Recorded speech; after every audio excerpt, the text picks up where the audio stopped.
John Sloan speaking to Chris Bungard, who will face Brent Primus at Bellator Dublin on the 22nd of February. Chris, I want to start off with a fact, and it's a fact I'm sure you're aware of due to apps like Time Hop, social media. Tomorrow will mark a year to the day since you made your Bellator debut against Terry Brazier, first town victory down in Newcastle. You know, you finished your first 12 months with Bellator, 2-1, 2 first round submissions. I believe when you got signed you had 3,000 Instagram followers. Now you have 33,000 and verified as of yesterday. I mean, you noticed that? Yeah, I mean, on reflection, how do you kind of sum up? Because it's been highs and lows, but I'd say overall, I mean, this Bellator deal has turned you into an absolute superstar, particularly here in Scotland. Yeah, it's a tough life, trust me. But I'm glad Bellator's gave me the opportunity to fight so many times, you know what I mean? Because when I first signed, and it's weird that you say that because like a year ago the day, innit? That I fought at Terry Brazier, so this would be my 4th fight coming up. Just over a year, just no more. And when I first signed with Bellator, I didn't know what they were going to do with the whole European thing, and I was like, right, am I going to get like 1 fight a year and stuff like that? So to be fighting my 4th fight in like a week over a year, then and main eventing Bellator 240 Primus versus Bungard, like, if you told me that a year and a week ago, then I'd just laugh at you. But I'm glad that they see what type of guy I am. My first fight was who knocked back the Brazier fight, you know what I mean? Like 2-weight world champion, I accepted it in 2 minutes and I beat him in 2 minutes. Then went on to learn a lot from that. My loss is actually my best learning curve, especially the Leary fight, because of the whole lifestyle and weight cut and nutrition. So that one's easier to swallow, believe it or not. That one's easier because I learned the most. So it was the toughest one at the time, but it was the easiest one to accept. And then taking on to the next fight, making all the changes that needed, another finish, another good performance against an international guy. So long way to continue, and now look, they've offered me. I mean, I was on the back of a camel in the Sahara Desert, trekking, check my WhatsApp, data roaming, 120 quid a minute. Jude Samuel, you want to fight Primus in a couple of weeks' notice, Queally's out injured. So I wonder how many people knocked that one back, you know what I mean? How many guys are like, oh fuck that, so Bellator know the guy who to come to, and they know I'll take hard fights. So, you know what I mean, I fought everywhere, Dublin, Newcastle, London twice. I think it's time to repay the favour.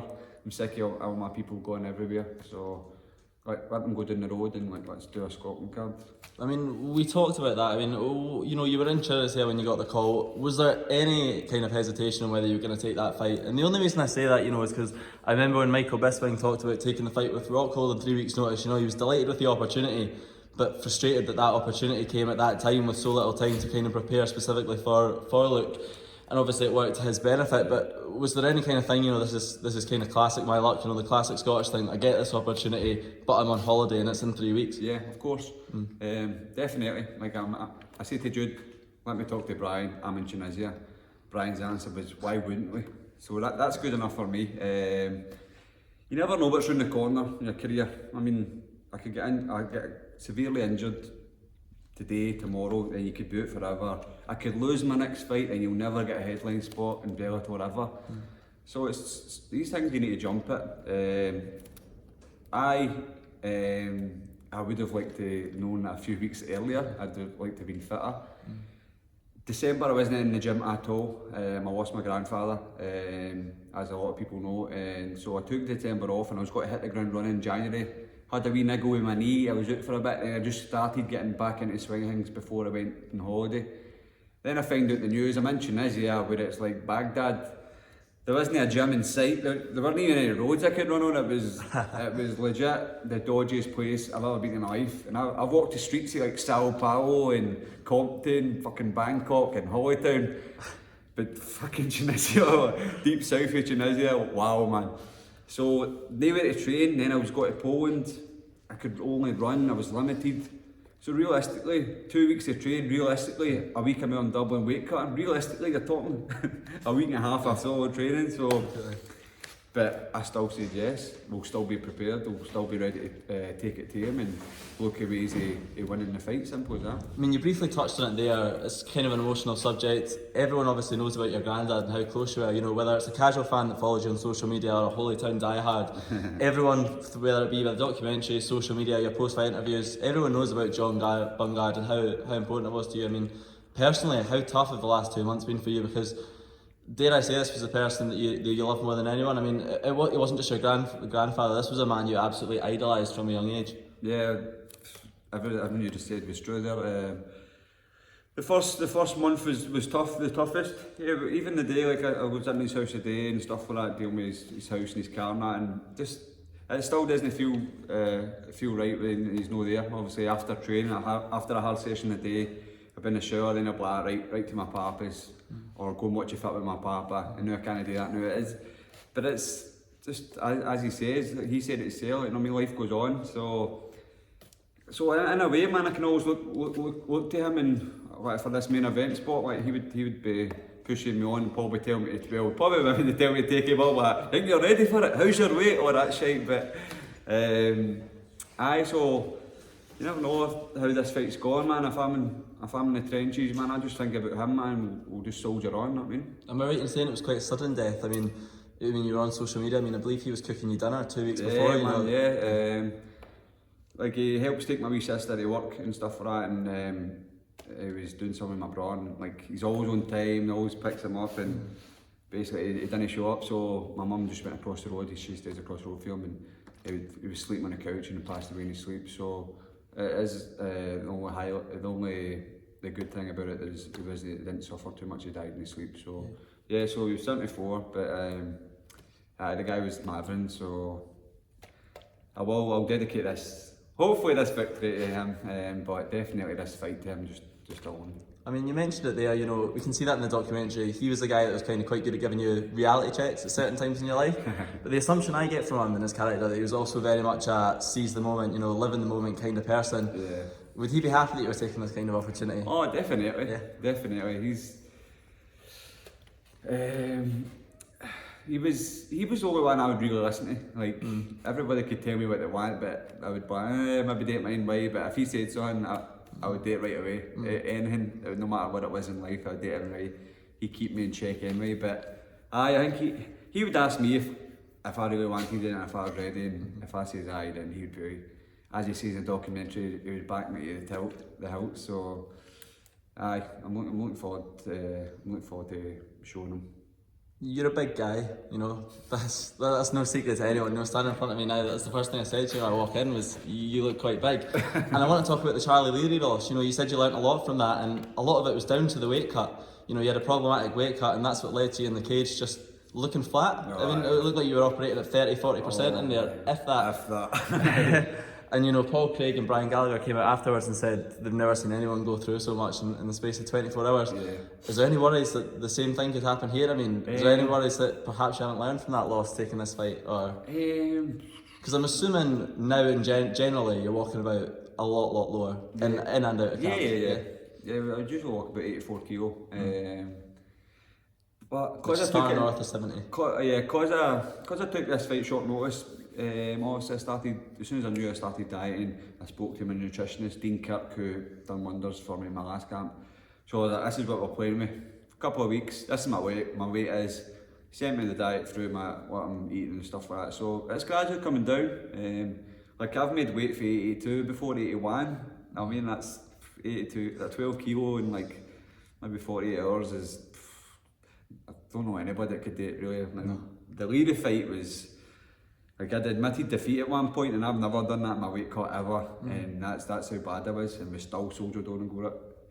But I think we should be alright here because I have done it. But part of the Leary fight, which was the Brander fight, which was better for me, was my rehydration. After I weighed in, what did I put in my body? When did I put in my body? Stuff like that. So when I weigh in here, then even my weigh-in, my water loads and my weigh-in techniques were a wee bit tweaked. So I think they're the big difference as well. Obviously my nutrition is a lot cleaner these days, and I'm eating at the right times, I'm eating the right meals. So I don't think it will be, even though I will be cutting a bit of weight again just because of the late replacement, but I think I'm doing it correctly this time, so it shouldn't be when I was fighting the Leary fight. I think I had a good 3 minutes in me, then I was weak. Yeah. Like, it was 3 days later and I still wasn't feeling good for the weight cut. My Brander fight, I could have fought on the Friday night after the weight cut, after the weigh-in, and I've never been like that in my life, so we're learning.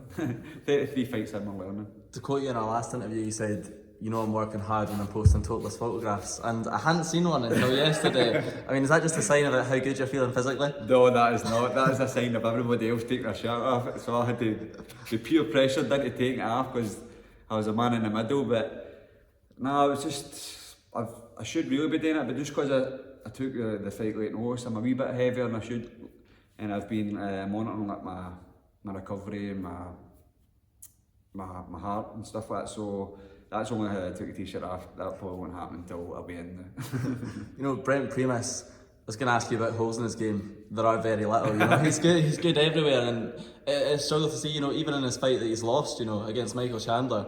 He had his moments in that fight too. I mean, he's gone 5-5 with Michael Chandler. You're alright, I mean, you're doing alright. But I'd say, like, the 3 top lightweights in Bellator, you're saying, well, outside the Pitbull, you'd probably say Chandler, Henderson and Primus. I'd probably say the 3. Completely. And I'm fighting Primus, so guy's shredded, he's jacked to fuck. Maybe we'll be cheating, I don't know. Chandler's definitely cheating. He's a good wrestler, strong wrestler. He's not the best striker in the world, but everything he throws is heavy. Heavy kicks, heavy punches. And obviously he's a black belt in jiu-jitsu, so it's a puzzle we need to solve, you know what I mean? We'll come with a game plan. We've obviously got our areas that we're strong in, and you know, we look to shock the world again, like I've shocked them a few times. I've always been an underdog, but I probably agree that I'm an underdog in this. The guy's a former champion, and but he's only had 10 fights, you know what I mean?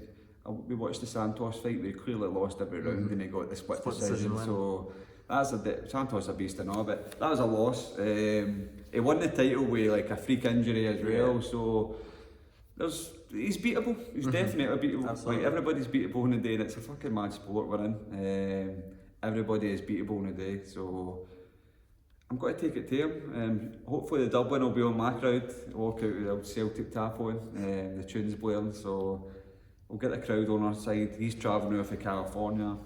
It's got to be a scrap, man. I'm not in shite fights, you know what I mean? So the fans will love it, and I'll put it on them. So I look forward to this one. Obviously, he's fought in Europe before. He fought Tim Wilde in the main event at Bellator Birmingham. Yep. Lasted about 90 seconds. You know, he got an unbelievable submission win. Did you take anything away from that specifically? I mean, where do you think Tim Wilde went wrong in that fight that you can maybe do different? I think he just got surprised with it, because it's like Gobo Platas, you get them once every 10 years. Yeah, completely. Nick Diaz was the last one I can remember at a high level. Yeah, we was doing alright. He was standing outside, there was a lot of feints. They kind of had dropped him, it was like a push kind of dropped. And Brent was happy to go into his guard because he's got such a good guard. So, yeah, if I could take it, like, Tim dived in a wee bit with the guard, so that opened up the kind of a rubber guard control he used to bring the leg over. But I'm in that position, I'm boring as shit, man. I'll nullify that and just happily lie there until the ref stands up or I take it round. So, but the guy's slick, the guy's good in the deck, he's good in the back. It's up to me. You need to tune in and see what happens, man. I mean, a name you must be sick of hearing, Peter Queally. He kind of comes into the conversation here. I mean, he was obviously meant to fight Brent himself. You stepped in as a replacement when Peter got injured. He'll be gutted there. I mean, it kind of seems, you know, he can't go the duration of an interview without bringing up your name. You only speak about him when people speak about him to you. Correct. Does this feel like indirect revenge in a way, you know? Taking his opportunity. This is a big shot. This is something he's been waiting for years, and if you go in there and do what he was planning to do, I mean, it's the best revenge you can possibly get. You know, I've had 2 contracts in there for Brazier and Primus, and so is he, and he's no showed up for the other 2. So he's had his chances. Yeah, I don't know if he said he's injured, but I wasn't supposed to find Dublin because I was going on holiday, and before that I was gallivanting Romania as well, and Poland, Tunisia. So I was like, I'm not fighting Dublin. Plus, I didn't want to give Queally his own way because you like see at this date as if he was calling the shots. You know what I mean? Like, he doesn't call my shots. He actually wrote that I should be cut. Bellator should cut me. A guy that's fighting 4 times in one year against former world champions. I should be cut, but he's put out of 2. Guy's deluded. I mean, it's a shame because I'm fighting in Dublin. I'm glad it's not against an SVG guy because I spent so much time there. And I still talk to other fighters. They're all still like, come on, train. We're still alright. So it's sad that one guy has ruined that really. That our jealousy really. Jealousy. Yeah, I mean, it seems like you're quite level-headed about the whole thing. I mean, when Peter first kind of went on his barrage on social media, you know, called you a pussy in an interview, said that you'll do nothing in London, all these kind of things, said your record was padded. I expected more of a response from you, but you just didn't give him that, and sometimes that's more irritating in itself. I don't want to go into, because his coaches I really like, and his teammates I really like, and I know they're his teammates, and that, so I don't want to come into this like they're not liking me now, because like Sergey, Carol Cannon, my Thai coach are there, even John, like I just don't want to get mixed up into this because I've got a lot of time for them. I loved going out to Dublin, but Peter knows Peter was messaging me behind the scenes like we could do it this way, we could say it this way, so it was fake. But then because I said no and it was annoying him, and it went for there. Fuck him, I mean, it's like, I live in his head rent free. I don't even care about that kid, man, honestly I don't. I'm just happy doing my own thing. He thinks he needs to like put on an angry face and put a post up with some sort of memorable quote that makes him a hard man, when really, you call him a posh history teacher. He's a school teacher, you know what I mean? And I've not even got to tell you who told me that, but it was somebody close anyway, school teacher. So, you know what I mean? I've got Brent Primus to worry about, so people will be like, oh, he's a shite bag, but well, I just fought Terry Brazier and Brent Primus and Charlie Leary, who beat Tim Wilde, which was a fucking robbery of the year. So in Brandon, I mean, he fought guys like, who's the guy that's in UFC now, beat Paddy Pimlet. Nad. He fought Nad Namiani. And that didn't run from the car ran through him, so I was like, I was expecting a tougher fight. But sometimes I surprise myself, so honestly. Can pull like flying triangles out the bag, like just quick submissions, so that's what people like me for. I think I'm quite exciting. And I'm real, I'm honest, and a lot of people can relate to me as well for like when I'm faying. So long may that continue. There's a certain energy when you fight, and it's not like any other kind of energy that I felt cage side, and you just have a presence as you walk in, and it's chaos and composure both wrapped into one, because you come out into the cage fired up, shouting into the camera, screaming, you know, riled up like a angry little pit bull, and then you're brought to the middle, the ref brings you guys in, and everything's composed, everything's calculated, the decision making second to none. How do you kind of make that switch where you think, right, I need to let my aggression out, but also be smart about the path to victory here? Like you sometimes see it if the camera's still on me, like I kind of bring it down like in my head, like, right, shit, I need to fight now. Or if I just used a bit of energy that I shouldn't have used there, but I don't know, it's when I kind of cross that cage door, and then I do the same thing, I kind of like, I don't know, I'm trying to get the crowd up or whatever, and then I just kind of scream a bit. But I don't know, man, just I hear, when I walk out, I just hear this like, usually I bring a lot of people, but I know where they're sitting, but when I started walking out now, like, the full arena, it's like, I can hear voices through the full arena cheering and flags, saltires. It's mad, it's a bit mad to be fair, but that's why I'm here, man. The card's falling apart to a certain extent, you know. James Gallagher versus Cal Elena is now off, you know, so is Paul Redmond versus Ryan Scope. I'd say they're probably two of the most anticipated fights on the card. Do you think that works to your advantage? You know, obviously there's going to be less eyes on the card altogether, but I mean, you could walk away from the show. You know, if James had won, James is going to walk away the hero. If Cal had won, Cal's going to walk away as the hero for getting the upset. I mean, do you feel like you could walk away being the name that everyone's talking about? You know, the same way you did in Newcastle. I mean, definitely. First fight on the main card or second fight on the main card, but you stole the headlines on that show. Definitely, I'm fighting the hardest guy in the full card. Yeah, or one of the hardest guys in the full Bellator. So definitely. But obviously, I'm not for the island. But they've got some good fights. Like Kiefer's still fighting, and And my good friend at Richie Queally and stuff like that, as you said, the Redmond fight will be a cracker. Well, no, he's not fighting Scope anyway, he's fighting another guy, but it'll still be a good fight. Redmond, I like Redmond, he's funny, the guy's hilarious, man. So, yeah, there's still some quality fights here. The Malambo and Murphy Banderas, who beat James, that's a scrap. It is, yeah. Franz is a beast. Yeah, he's looked unbelievable since signing for Bellator. His first two Bellator fights have been like the first ever fight, like in the card. I'm like, get this guy up, man. Like, completely. He was killing guys in Brave and like I've trained him in Dublin and all, man. The guy has so many layers, it's unbelievable. Got trackies and jumpers, rolling and sparring. I'm like, fucking hell, you know so what, man. But another good guy. We've got the two Scottish guys, my compadres, Chris Duncan and now Callum Murray is fighting Dylan Logan. So 3 Scottish guys, 3 wins. I say it again, Robert Whiteford's obviously signed as well. God, fucking the Hydro, man, it's like they're rooting for the London card and the Dublin card, and even Newcastle, went to Birmingham, fucking Genoa, Milan. Just Glasgow, man, let's do it. Yeah, I mean, I was going to ask you about that, but there's not really much you can tell me apart from that you want it to happen, you know, you don't book the arenas. I mean, I've got 12,000 fans alone. Yeah. They could fill the Hydro at 12,000, I'm sure it's a 12,000. I mean, I think what Bellator are waiting for is they're waiting for someone from Scotland to build themselves enough that they can create a big enough fight that makes it financially sustainable. Yeah. So, if you win this fight... Headline, not me, so hopefully. Completely.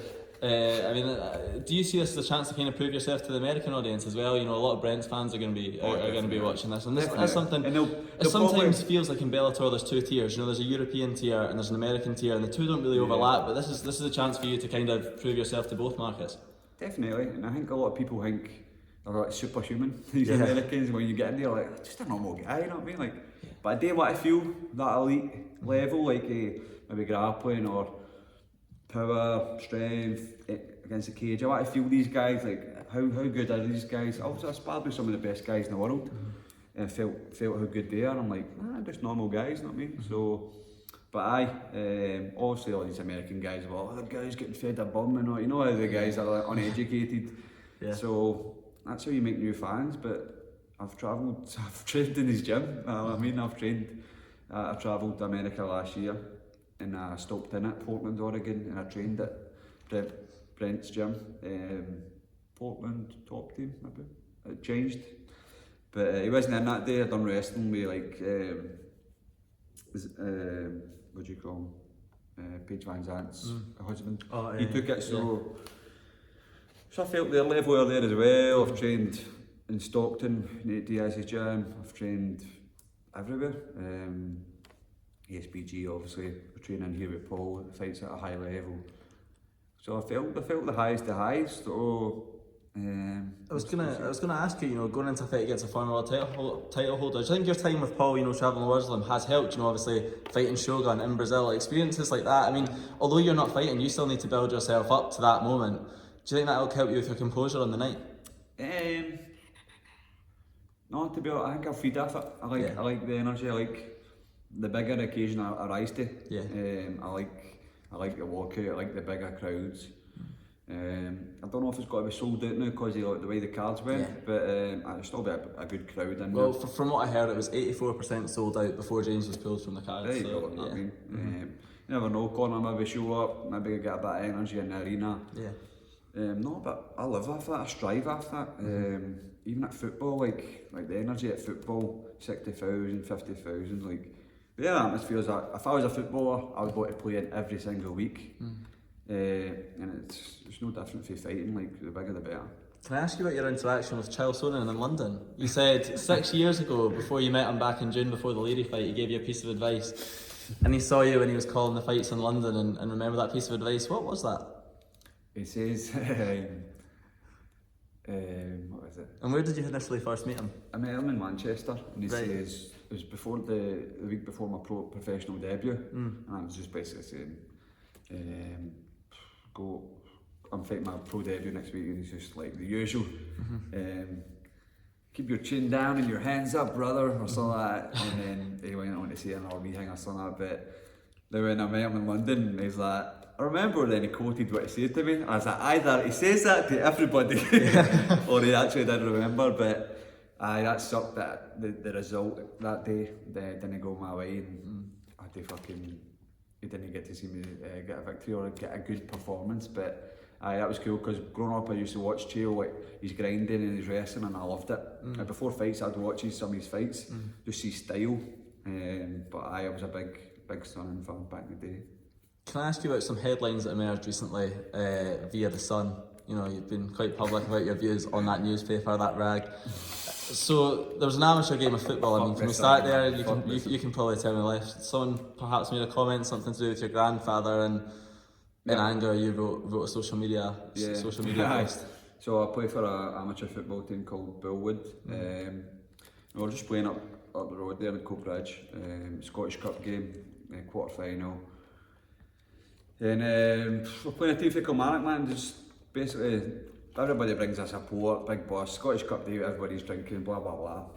And the guy just made a remark at the side. He was like the captain of their team, but he was a sub, and he's like, I should be one, I'm the captain. I just want to go in and mark Christopher Bungard and got to ask him how his papa is, basically.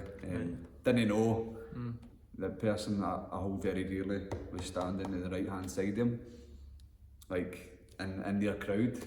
So they've told me I've ran down, blah blah blah, and it kind of kicked off from there. But that's what it is. Like, it was a heat of the moment at the time. I was really angry because the full thing was still pretty raw. But now that I'm thinking back about it, I don't give a fuck. I was just laughing at it now. Like, you know, you've made it when they're trying to slag your dead grandparents, not me.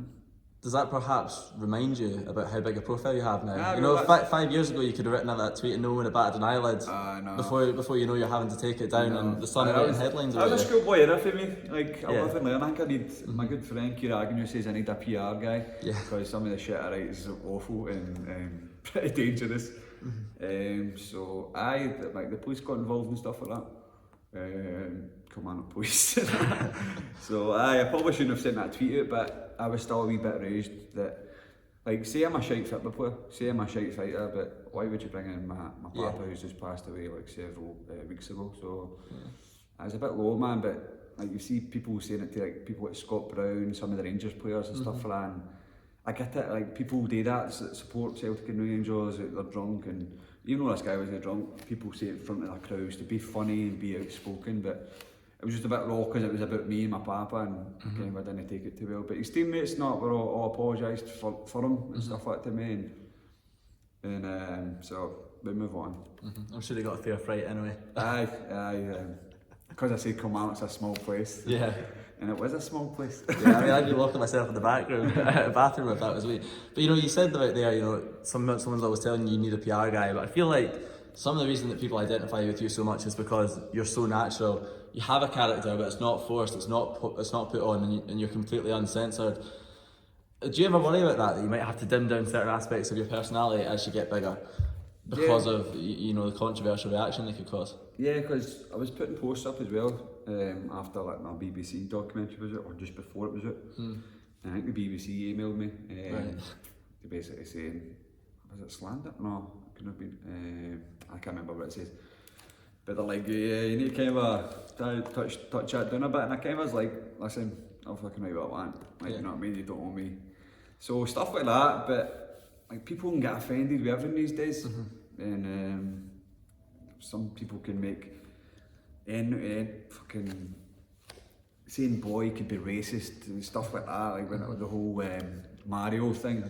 I forgot to bring this cunt up. The whole Mario thing, like that could be racist. When like sometimes I don't mean to say stuff, and people just get offended with it being racist or homophobic or anything like that, which I'm neither. But maybe the bigger profile I get, maybe I need a PR guy.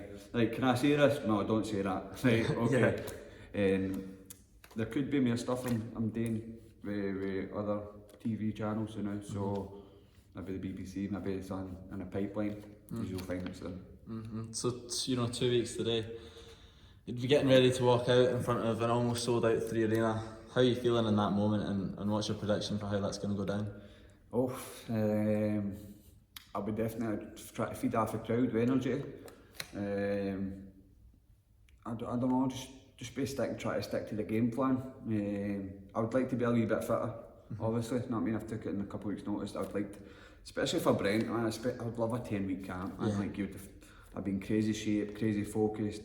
But maybe sometimes, as my coach says, it's good to get a wee late replacement, late notice fight. Less time to think about it. Yeah, I was going to ask, are there mental positives? Aye, definitely, because less time. No 10-week thinking about this one guy. Yeah. So, but hopefully I can stick to the game plan. Maybe reserve a bit of energy if I'm not the fittest. But you know me, I try to finish in the first round, so it's got to be interesting. It'll be interesting to see how he starts as well and what his game plan is. Does he want to take me down? Does he want to stand for a bit? Because heavy kicks and punches. I think it's got to have a bit of everything. As long as I'm there working hard, putting it on him, then it should be a good one for the fans that show up. Chris, thanks so much for your time, mate. Appreciate your time as always, man. Thank you.